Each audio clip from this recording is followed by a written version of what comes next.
Olá, sou Carlos Hertel. Mais uma vez estamos de volta aqui para a gente continuar o nosso estudo sobre o fim dos tempos.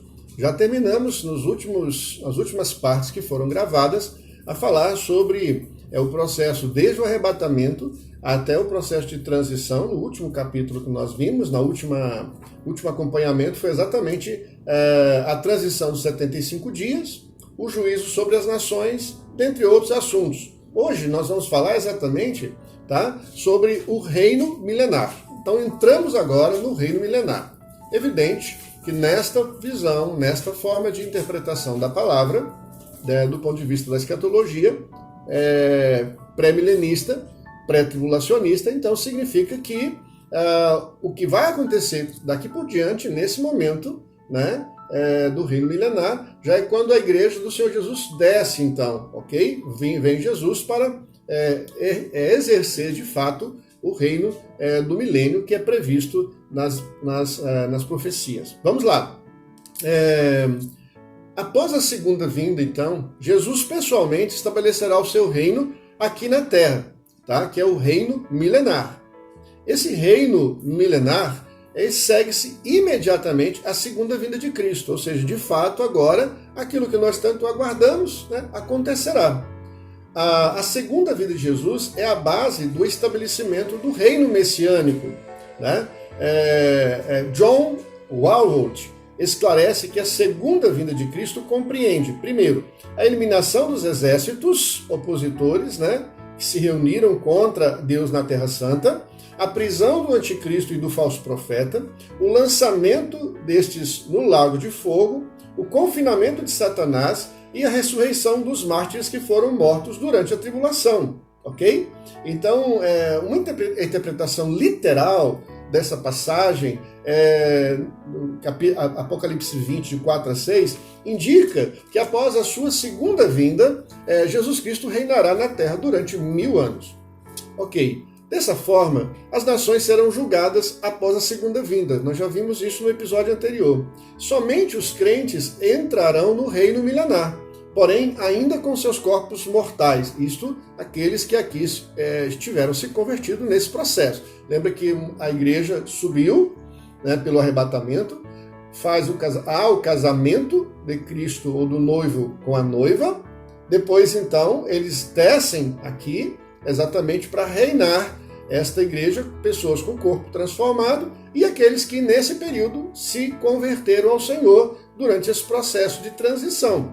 Então também os remanescentes judeus estarão redimidos com seus corpos mortais. Então haverá uma grande miscelânea de realidades das que hoje são possíveis e não visíveis, estará acontecendo no milênio, ou seja, será tudo revelado. Nós teremos pessoas convivendo com seus corpos de forma natural e pessoas também transformadas no estado definitivo, no reino milenar. Será uma coisa surpreendente, algo realmente muitas vezes incompreensível, difícil até mesmo a gente poder imaginar. Mas tanto os judeus como os não-judeus, por exemplo, envelhecerão e morrerão, segundo a Bíblia, de Isaías 65 e 20. Os não-judeus envelhecerão e morrerão, e os casais de ambos os grupos ainda gerarão filhos também no reino milenar, segundo essa interpretação. A Bíblia não deixa dúvidas, porém, que apenas pessoas redimidas entrarão no reino messiânico e que os incrédulos serão exterminados. Há várias citações bíblicas para apoiar essa tese. Os não-judeus entrarão no reino milenar de Cristo, no entanto, somente após estarem convertidos. O livro profético de Daniel confirma que somente os santos entraram no reino de Deus. Diz o texto nele que lemos o seguinte: os santos do Altíssimo receberão o reino e possuirão para todo sempre, de eternidade a eternidade. E veio o tempo em que os santos possuíram o reino. Daniel 7, verso 18, 22. Passados alguns anos, haverá pessoas que nasceram no reino milenar e na sua idade adulta rejeitarão o Salvador e Rei em seus corações. Provavelmente algumas dessas pessoas participarão desse último levante que acontecerá, que será falado logo na frente, final contra Deus, comandado pelo diabo e assina o término do reino milenar. Mas vamos tentar abreviar um pouco algumas questões importantes. Primeiro, no reino milenar, Israel é restaurado e ocupa o seu território de forma plena. Em Jeremias 31, versos 31 a 34, lemos: Eis aí vem dias, diz o Senhor, em que firmarei nova aliança com a casa de Israel e com a casa de Judá, não conforme a aliança que fiz com seus pais no dia em que o tomei pela mão, para o tirar da terra do Egito. Porquanto eles anularam a minha aliança, não obstante eu haver desposado, diz o Senhor, porque é a aliança que firmarei com a casa de Israel depois daqueles dias, diz o Senhor. Tem mais texto aqui, não vou ler para não ficar muito cansativo. Então, a promessa é de um completo renascimento nacional de Israel no reino milenar, onde cada judeu individualmente conhecerá ao Senhor, ou seja, terá essa oportunidade de conhecer ao Senhor. As promessas, ou a promessa sobre a posse da terra, feita em Deuteronômio 29 e 30, é eterna e incondicional, então será cumprida nesse reino milenar.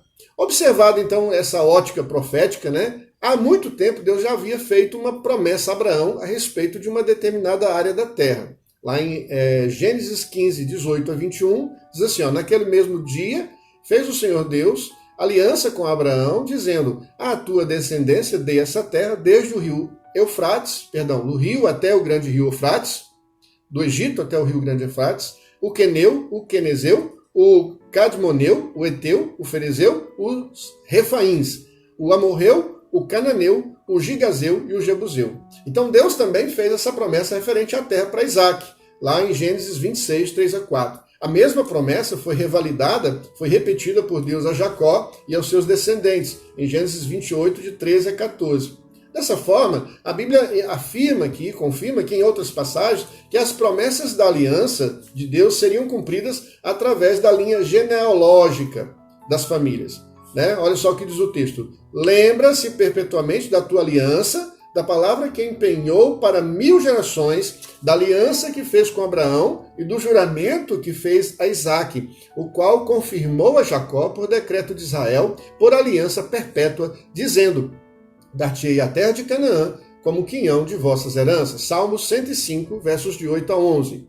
Então, depois que Deus reuniu os judeus, trazendo-os de todo o mundo, nesse momento, eles tomarão posse da terra prometida de forma absoluta e inconteste, diferente, inclusive, dos dias atuais, ok?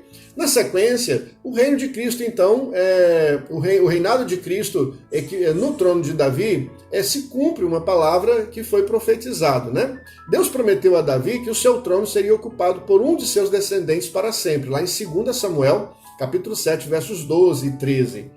Do mesmo modo, como foi promessa de posse da terra feita a Abraão e seus descendentes, também a aliança feita com Davi foi incondicional. Nessa aliança, constam 3 palavras básicas, que é o reino, casa e trono. Elas apontam para o futuro político de Israel, onde a palavra traduzida para casa se refere à dinastia real. Várias passagens referem-se a esse reinado de Jesus Cristo no milênio. Vou citar apenas umas, como Salmo 72, verso 8, né? Isaías 9, de 5 a 6, Daniel 7, de 13 a 14, Apocalipse 20, verso 4. Vou ler esse aqui para ficar mais fácil. Essa última é Zacarias 9:10. Zacarias 9:10 diz assim: ele anunciará paz às nações, o seu domínio se estenderá de mar a mar e desde a Eufrates até as extremidades da terra. Observe que quando o anjo Gabriel anunciou a Maria o nascimento do Messias, ele também mencionou o nome de Davi, lá em Lucas 1, versos 30 a 33. O anjo também utilizou as 3 palavras-chave para descrever o futuro reinado de Jesus Cristo, ou seja, trono, casa e reino.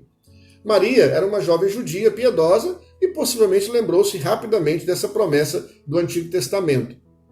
E para finalizar essa questão de hoje, quero chamar a atenção para os crentes ressurretos que governam com Cristo simultaneamente. Como eu disse, né? Esses 2 planos diferenciados, tanto do físico, do natural, quanto também da questão que hoje nós damos como sobrenatural ou um plano espiritual. A Bíblia promete que Cristo reinará em glória no trono de Davi. Ela diz também que os crentes reinarão juntamente com Cristo. O apóstolo Paulo, por exemplo, diz em 2 Timóteo 2,12, se perseveramos, também com ele reinaremos. Quem suportar as provações, no caso, reinará com Cristo no seu futuro reino. Haverá pessoas que sobreviverão, por exemplo, à grande tribulação? Sim, com certeza. Haverão pessoas que nascerão, as pessoas estarão se casando e dando-se em casamento normalmente.